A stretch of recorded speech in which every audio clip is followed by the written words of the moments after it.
I want to talk about the future of Spider-Man because the amount of aura that this new Spider-Man movie has already clocked in is insane. I mean, man, some of these set photos, some of the coolest shots we've ever seen of Spidey, and they're goddamn set photos. I feel like we're getting the Superman equivalent of Spider-Man here, a comic accurate rendition of the hero that feels colorful, hopeful, earnest. I don't know, there's just something about the vibe of it. We're seeing Spider-Man in a homemade suit, struggling with bills, street level. The love and attention that is going into this movie so far feels like the exact same that went into Superman. And honestly, this might be the most comic accurate Spider-Man suit we've ever gotten on screen. Like, I don't even know how you could make a better suit. The line variation is absolutely perfect. There's not too many webs. The raised webbing looks incredible. The blue is exactly the right tone. The mask nails the shape. And get this, the faceplate this time isn't just a one-piece bracket, which means for the first time in live action, Spidey's actually going to be able to be a lot more animated and emote, not just with the eyes, but with his jaw as well, just like in the comics.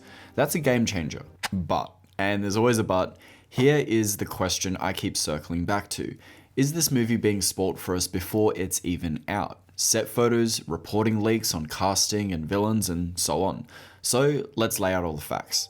The release date is July 31st, 2026, next year. The director is Destin Daniel Cretton, yes, the guy who did Shang-Chi. The writer is Chris McKenna, who's been in the Spider-Man trenches since Homecoming. The cast is stacked: Tom Holland as Spider-Man, Zendaya as MJ, Mark Ruffalo as the Hulk, John Bernthal as the Punisher, Michael Mando confirmed as the Scorpion, and then we have a few question marks.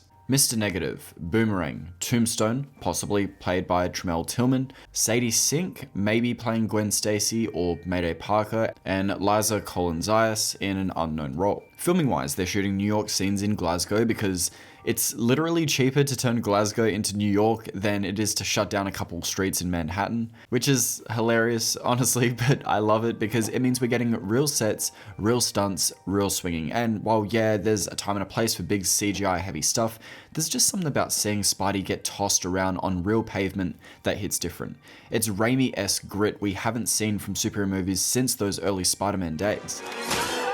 Oh, and yeah, we've seen set pics of the Punisher's battle van, which is awesome, but also kind of my point. Because here's the problem. Do we even want to see this stuff? Sure, it's fun decoding set photos, trying to piece together what the movie might be, but doesn't that ultimately ruin the movie-going experience? It ruins the magic.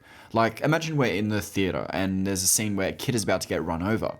In the moment, that should feel intense, terrifying, right? But if we've already seen the leaked photo or set footage of Spider-Man saving that exact kid, well, the tension's gone. The surprise is gone. So are we, in our misguided hype, actually spoiling ourselves? Let's talk about the villains for a second, because this lineup is kind of fire. Boomerang, look, as an Aussie, I'm biased, but any villain who commits to rocking a literal boomerang thing as his whole gimmick, I'm here for it. Captain Boomerang, I'm looking at you. Scorpion is an underrated but surprisingly menacing villain, and it's nice to finally pay off that tease that we've seen from Homecoming. Tombstone, loved him in Spectacular Spider-Man. He was basically Kingpin but from Temu. Usually though, he's a background player, which raises the question, who's the actual mastermind here? My money's on Mr. Negative. He's rumored, but if true, he makes the most sense as the string puller. Some fans are guessing Norman Osborn, but I doubt Marvel would go there. They already played with Norman in freshman year, and it might feel like double dipping if they do him in live action. Then again, what if Tramell Tillman isn't Tombstone at all, but actually Norman Osborn? They race bent him in the animated show, so what's stopping them from doing it here? Not impossible. Now, in an ideal world, Tramell Tillman would be my Tombstone and Jason Isaacs would be my Norman Osborn. Osborn coming into New York and setting up Oscorp in response to Kingpin, not fixing the city through further violence, but through clean green energy, a la something similar to what Stark was trying to do back in the Avengers. Now, because his energy project is so successful, bringing clean green energy to the people of New York, he's named Times Man of the Year. This is where the US military gets involved with Oscorp, developing weapons contracts, and you can see where this will end up. And just like that, we have Oscorp in the MCU. Now this is speculation, but this brings me back to the main question. Are we spoiling this movie before we even get to watch it? Why do we have this obsession with knowing every single detail about a film months out, sometimes years before release? Is it just hype? Is it FOMO? Are we actually sabotaging the very thing that makes movies special, the magic of surprise?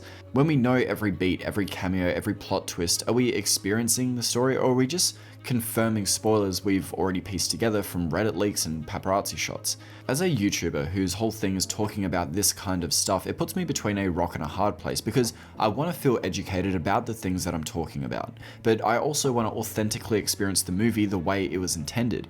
Even the trailers, finished VFX shots, not wirework and directors yelling cut. I want to see the frame the way it was intended to be composed, not paparazzi shots.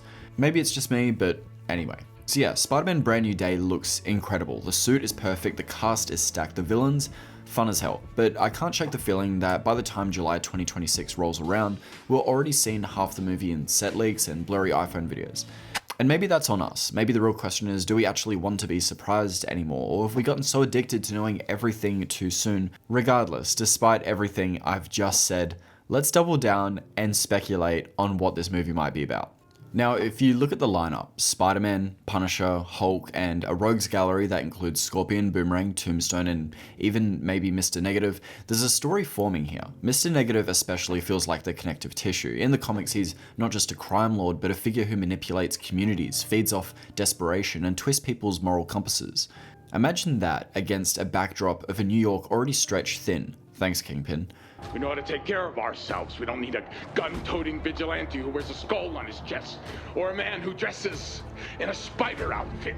Crime's on the rise, vigilantes taking justice into their own hands, and Spider-Man trying to hold the center, embodying the neighborhood side of the friendly neighborhood Spider-Man. If that's the case, then the Punisher's role and how it relates to Spidey starts to make sense. Frank Castle is the embodiment of lethal justice, a man who doesn't wait for trials, he just pulls the trigger. Now, Spider-Man stories are often famously about responsibility. If that's the same here, then putting them side by side will force Peter to confront what kind of hero he actually wants to be. Very Jason Todd confronting Batman type stuff. I'm doing what you won't. I'm taking them out. Add Hulk into the mix and you've got a movie about control. Spider-Man's restraint, Punisher's lack of it, and the Hulk's wrath brought on by Mr. Negative warping his mind. Releasing the Savage Hulk, I'm sure we've all missed. To me, that's the only way they could undo Professor Hulk and bring him back to a more traditional Hulk. Anyway, so this story could end up being about all the things that generally make Spider-Man stories so fascinating. Responsibility, power, and morality, and Peter caught right in the middle. And then there's the smaller villains, Scorpion, Boomerang, Tombstone. I don't think they're the endgame here, they're clearly just the muscle. They'll be the reminder that Spider-Man's world isn't about fighting alien gods or multiversal variants, it's about the street level. Now, if Mr. Negative is pulling the strings, then maybe the real theme of Brand New Day is what happens when a city is corrupted not by one big villain, but by a system that enables 100 smaller ones. Now, what is that system? Well, that's where Daredevil comes in. Do I think Daredevil will be in the movie? No, I don't think he will. Do I wish he was? Yeah. Do I think the movie will be about Kingpin? No, not at all. But I do think the movie will show the aftermath of Born Again Season 2. Now, the set leaks definitely support this. Born Again alluded to martial law being the direction things are going in, with the military racing through the streets of New York City. That seems to be the case. The city Kingpin has left in shambles. Sure, Daredevil may have defeated Kingpin in Born Again Season 2, but Brand New Day will be a story showing the aftermath of a criminal system that Kingpin enabled, a city Mr. Negative can exploit. A story where Spider-Man has to prove that hope and compassion can still win, even when the world around him is collapsing into cynicism.